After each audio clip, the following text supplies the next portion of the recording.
সম্মানিত দর্শকবৃন্দ, যে যেখান থেকে আমার এই রেসিপি দেখছেন সবাইকে সালাম এবং ধন্যবাদ। আমার আজকের রেসিপি রেস্টুরেন্ট স্টাইলে ক্যাশনাট সালাদ। ক্যাশনাট সালাদ পছন্দ করে না এমন মানুষ খুব কমই আছে। এই রেসিপিটা খেতে যেমন টেস্টি আর তৈরি করতেও তেমন সহজ। দর্শকবৃন্দ, রেস্টুরেন্টে গিয়ে আমরা সবাই অর্ডার করে এই খাবারটা খেয়ে থাকি। তো আজ আমি ঘরে কিভাবে তৈরি করতে হবে সেটা দেখিয়ে দিচ্ছি। তো চলুন মূল রান্নায় চলে যাই। আমি 100 গ্রাম মতো চিকেন, বোনলেস চিকেন নিয়েছি আর সেটা পরিষ্কার করে ধুয়ে এরকম লম্বা লম্বা করে পাতলা করে কেটে নিয়েছি। প্রথমেই আমি দিয়ে দিচ্ছি 1/4 চামচ লবণ। যেহেতু আমি সয়া সস দিব, সয়া সসের লবণ আছে তাই লবণ কম করে দিলাম। তারপর দিচ্ছি লেবু, এই যে একটা লেবুর এতটুকু কেটে নিয়ে চিপড়িয়ে দিয়ে দিচ্ছি। তারপর দিচ্ছি আদা রসুন একসাথে পেস্ট করা 1/2 চামচ।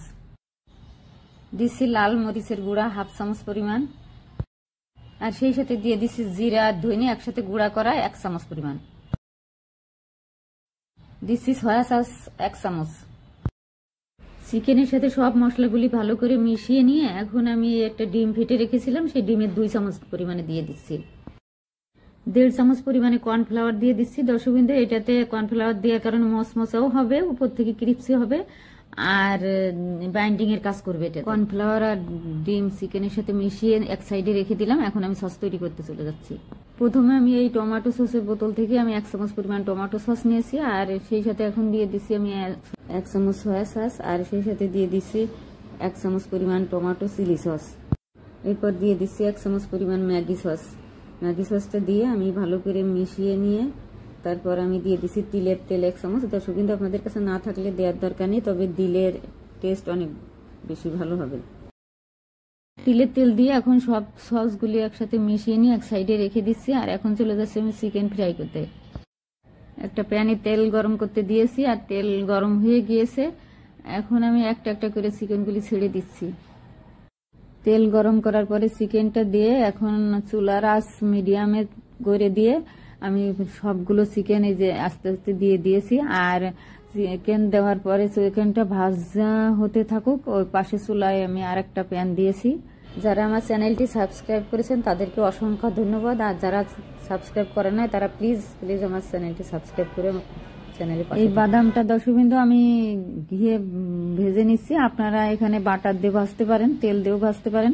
তো আমি বাদামগুলি একটু ভেঙে নিয়েছি, হাফ ভাঙ্গা করে নিয়েছি কাজু বাদাম। সেটা এখন ঘিয়ে ভেজে নিছি, হালকা ব্রাউন হয়ে গিয়েছে, এখন নামিয়ে নিচ্ছি। দর্শকবৃন্দ, পাশের চুলায় চিকেন ফ্রাই করতে দিয়েছিলাম, ওটাও হয়ে গিয়েছে। এখন চিকেনগুলিও তুলে নিয়েছি। এখন আমি চলে যাব সালাদ তৈরি করতে। সালাদ তৈরির জন্য প্রথমে আমি সবজিগুলি একটু সটে করে নেব, এতে করে কাঁচা গন্ধ চলে যাবে। তো প্রথমে 1 চামচ তেল দিয়েছি, কারণ এখানে আমি সস ব্যবহার করব। আর কিছু পেঁয়াজ 4 টুকরা করে রেখেছিলাম সেটা দিয়ে দিয়েছি আর দিয়ে দিয়েছি গাজর কুচি। এখন আমি 1 চিমটি পরিমাণে লবণ দিয়ে দিচ্ছি, কারণ আমি বিভিন্ন সস ব্যবহার করছি, সবার সসের ভিতরে লবণ আছে। 4-5টা মতো কাঁচামরিচ কুচি দিয়ে দিচ্ছি আর সেই সাথে দিয়েছি রেড বেল পেপার, দিয়ে দিচ্ছি গ্রিন বেল পেপার। আমি সামান্য সময় নাড়াচাড়া করে এখন আমি দিয়ে দিচ্ছি শসা। শসাটা আমি কচি শসা নিয়েছি, এখনো বিচি হয় নাই, যে দেখতে পাচ্ছেন। এই শসাগুলি আমি এখন দিয়ে দিচ্ছি। শসা দিয়ে সামান্য সময় নাড়াচাড়া করে এখন আমি দিয়ে দিচ্ছি সাদা গোলমরিচের গুঁড়া 1.5 চামচ আর সেই সাথে দিয়ে দিচ্ছি লেবুর রস। দর্শকবৃন্দ, আমি 1/2 চামচ পরিমাণে লেবুর রস চিপড়ে দিয়ে দিচ্ছি। তারপর দিচ্ছি কয়েক রকম সস একসাথে মিশিয়ে রেখেছিলাম সেটা। দর্শকবৃন্দ, আমি সস দিয়ে বেশি রান্না করব না, সসটা শুধু সবজির সাথে মিশিয়ে নিব। পুরো রান্নাটা আমি হাই হিটে করছি। তো আমি এখন একটু নাড়াচাড়া করে দিয়ে দিব টমেটোগুলি আমি জুলিয়ান কেটেছি, তো বিচিগুলো ফেলে দিয়েছি, এখন দিয়ে দিচ্ছি।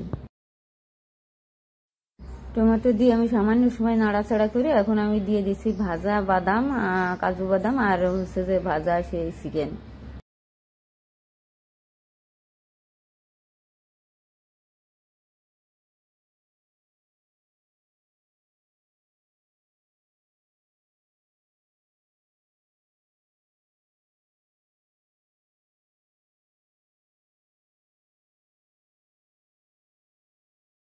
সবশেষে আমি দিয়ে দিচ্ছি ধনেপাতা কুচি আর ধনেপাতা কুচি দিয়ে আমি সালাদের সাথে ভালো করে মিশিয়ে নিয়ে নামিয়ে নিচ্ছি।